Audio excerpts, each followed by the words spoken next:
আনন্দপুরের ভয়াবহ অগ্নিকাণ্ডের ঘটনার অগ্রগতি। এবার সেই ঘটনার গতি আনতে মঙ্গলবার সেখানে পৌঁছয় ফরেনসিক টিম। পুড়ে যাওয়া কারখানা ও তার আশেপাশে এলাকা জুড়ে শুরু হয়েছে খুঁটিয়ে তদন্ত। কিভাবে লাগলো আগুন, দুর্ঘটনা নাকি এর নেপথ্যে অন্য কোনো রহস্য, সেই প্রশ্নের উত্তর খুঁজতেই নমুনা সংগ্রহ করছে ফরেনসিক বিশেষজ্ঞরা।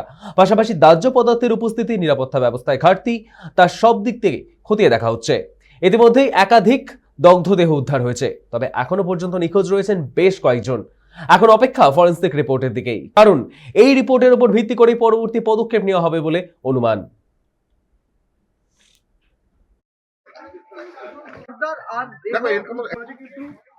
অলরেডি আছে এই মুহূর্তে না, এই মুহূর্তে আমরা অনেক কিছু নষ্ট হয়ে গেছে। এবং এই অগ্নিকাণ্ডের কারণ কি, কিভাবে অগ্নিকাণ্ড ঘটলো, কিভাবে এই আগুনের প্রসার ঘটলো, এতটা অংশ সম্পূর্ণ ভস্মীভূত তার